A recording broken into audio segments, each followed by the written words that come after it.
Well, hello there, YouTube. My first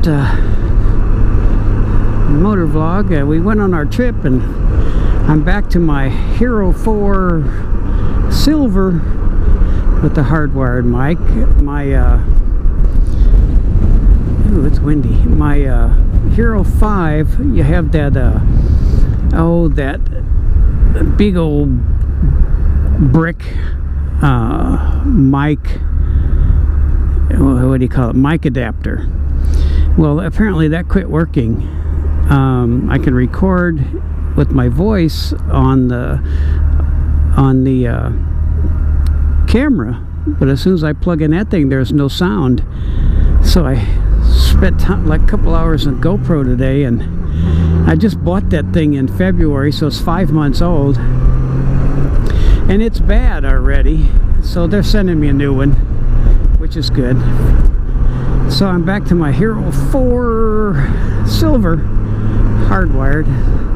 So it might be a little shaky just because the other one had some stabilization that's actually made it nice.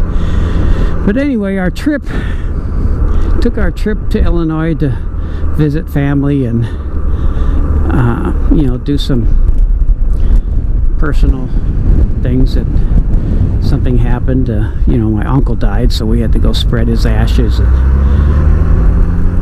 Anyway, not going to Illinois on the bike ever again. We hit rain.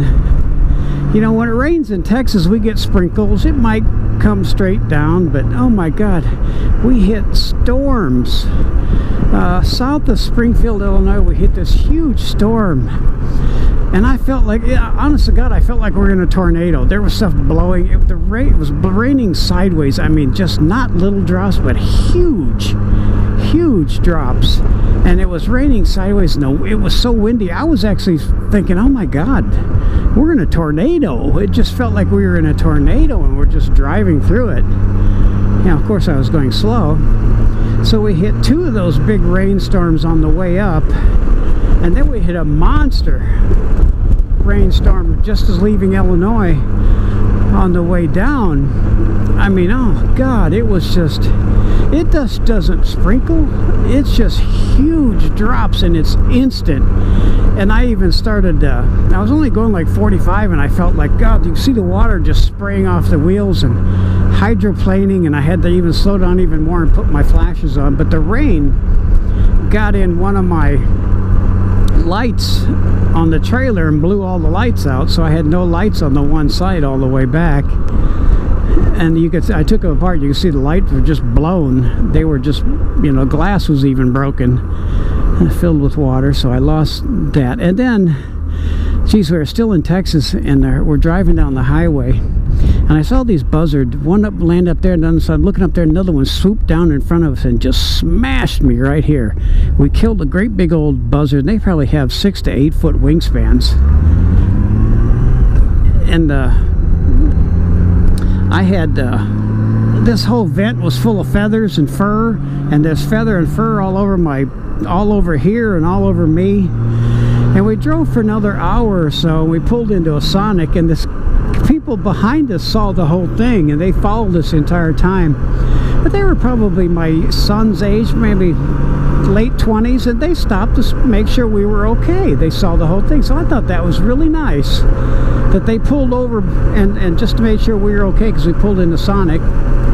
But no damage. It hit me low, so it was a strong point. If it hit them here, I probably would have broke it.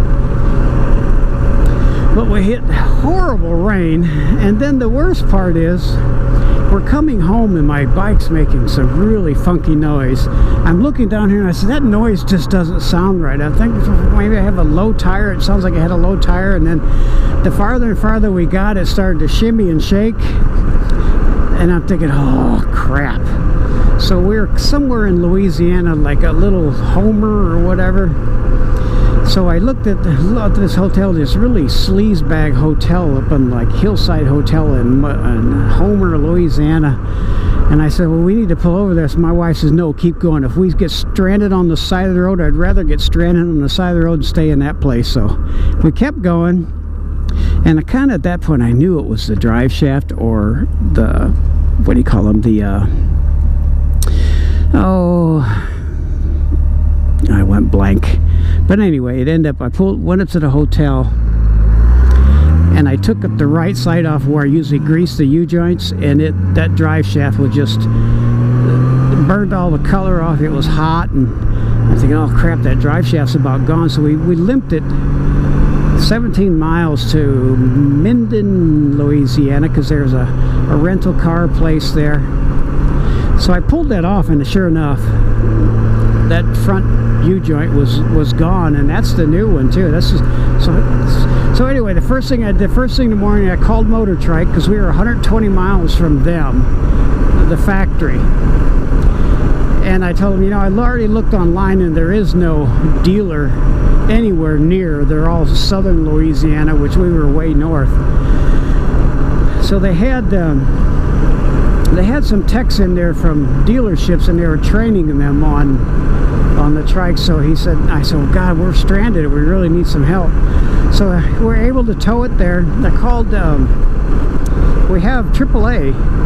I've had AAA for years. Ever since we got this thing and started traveling, I got AAA. So I've had it towed one other time from Georgetown to South, the same U-joint. And then I had it towed from Minden to Troop, which is 120 miles. So AAA paid for all of that.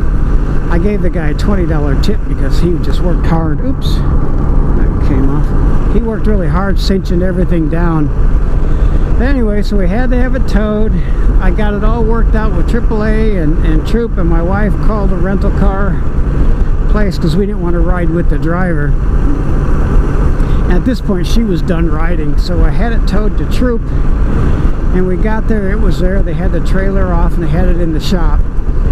But anyway, they replaced the U-joint, and I didn't know that it has a sway bar in the back, a stabilizer bar, and those bolts had sheared off, and apparently they sheared off a long time ago, because I remember fighting the steering, as trying to turn it. I'm just fighting the steering, and it's just steering hard. So those bolts had sheared off, and they took the shocks and they pulled them off. They said, well, these are our shocks, but these are not our springs. You know, so apparently when I had the trike was built in Shawnee, they changed the springs and put progressive springs on it, and the shock bushings were kind of worn out. So I said, you know what, just give me new shocks. So I paid for the new shocks, but all the labor and all the parts they put on it, the U-joints and different braces and bolts to the sway bar, and they just did everything for absolutely no charge. I mean, they did probably $1,000 to $2,000 worth of labor, and he didn't charge me anything. All I did was buy the shocks. So that's the only thing I ended up having to pay for. So those people are incredible. Motor Trike is incredible. And anyway, so we got that done. We got out of there about 5 o'clock, and I rode it home, and it rides like a completely new motorcycle. I mean, I got out thinking, oh my God, this is like power steering like it used to be. You know, and I kind of figured, well, I didn't know why my last trike tire I only got 17,000 miles on it. The one before that, I got 25,000. So that had to be it. Those sway bar bolts sheared off, and it wasn't stable, and I didn't feel it when you're going straight. But man, I feel it now. It's just like complete power steering on this thing. It just steers incredible, and the bike, everything is just smoother. The shocks, the sway bar, they just did everything to it, and it was, you know, they did it while we waited, which is really cool. So now it's like a brand new bike. But anyway, it's a long video, so I'll sign off for now. Bye. Thanks for listening.